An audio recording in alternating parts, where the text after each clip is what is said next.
Well, ladies and gentlemen, how are you guys doing? It's your boy Az. We are back here, and don't you guys love it? Don't you guys love it when we are right on the money here? It was a nice, quiet day, or so we thought, with the with Marvel Strike Force, and of course, here they are unloading us the next team. We kind of had predicted this last week, where I said, "Hey, it's been a little weirdly quiet."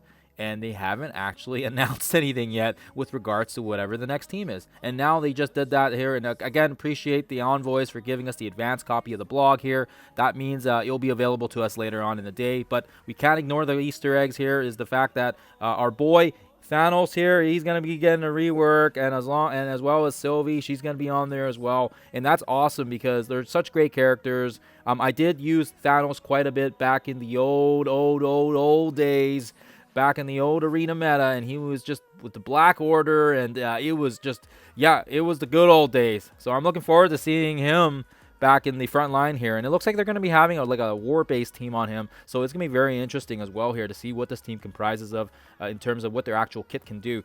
They didn't say anything on there on what their abilities are, but they were announcing the team just like they always do, so that's really cool stuff. I'm actually really looking forward to making sure that I kind of keep some gear materials around, because I want to see what the other three guys can do, and I also want to I also kind of ponder now, because of the fact that these are going to be like the next core team here for perhaps the Age of Fear, and that also kind of makes me wonder about what is going on with the Age of Fear, and of course this mysterious figure that we've already seen from the earlier post on Friday on their Marvel Strike Force social media shorts on the YouTube.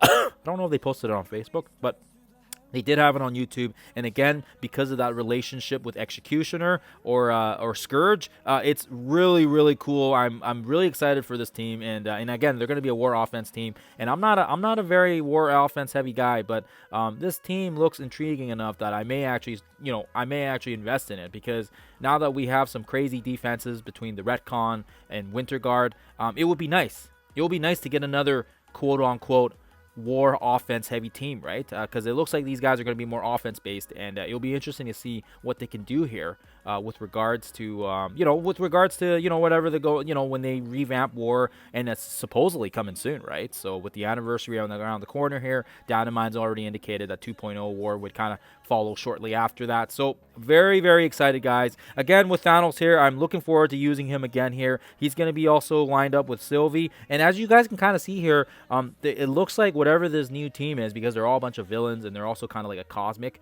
it means that they're also going to be pretty heavy on the Mystic front. So if you guys haven't already started focusing on buying resources in the store for Mystic gear, it may be a good time to start doing that. It's going to be a very Mystic heavy team, and we've already had a huge massive Mystic crunch between the immortal weapons with the last raid Mystic team, and of course as well to people that might have overinvested and used Mystic gear on the Brimstone members, right? So again, it's going to be very kind of a balancing act, right? But I will say that because these guys are a cosmic villain team, it also means that they're going to be another team that's going to be usable with the Professor Xavier saga, and especially because you want to always use the latest and the greatest teams here. And of course, I know some people are kind of once you get through that Shadow King, the next kind of section that people are kind of linked to is this next section here, the cosmic villains, right? And most people have access to, for example, Mephisto. They have Shadow King.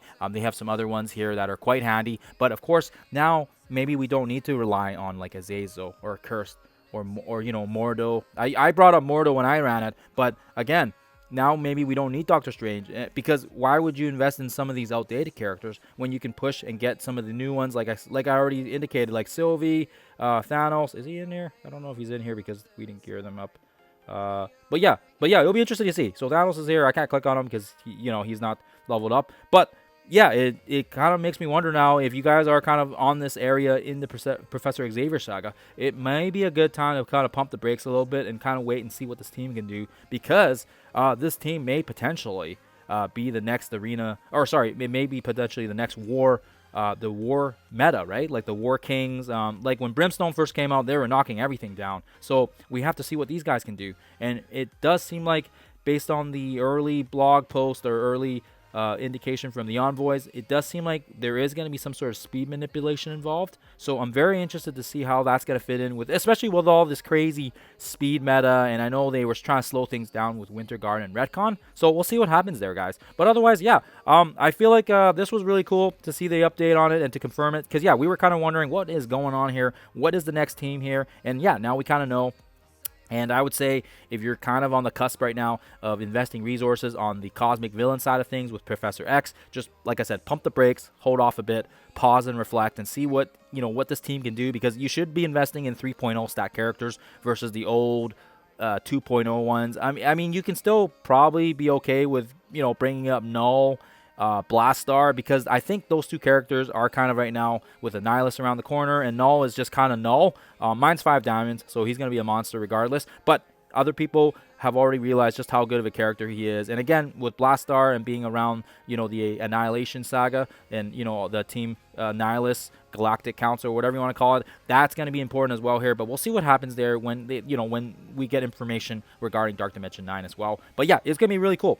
On top of that, another thing I want to let you guys know about is just earlier this morning here, we also had the counting quarter hit past 40,000. So I always forget if the cutoff's like 40 or 50,000. So I'm guessing there should be another promo code coming sooner than later. I just forget what the number is. If you guys know what the number is, let me know in the comments below. Otherwise, are you guys pumped? What do you guys think? Are you guys pretty stoked about this? I am. I'm pretty stoked for Scourge. I'm pretty stoked for Malachi and or Malekith. Malachi. I don't know how to pronounce that. I always have issues with pronouncing names. And again, yeah, it will be very interesting to see how this team ties in. And again, as well with with the mysterious figure that we've been seeing here. Yeah, I'm very excited to see what else they announce here later on this week. But otherwise, never a dull moment with Marvel Strike Force. Thank you guys for watching. I'll see you guys in the next one.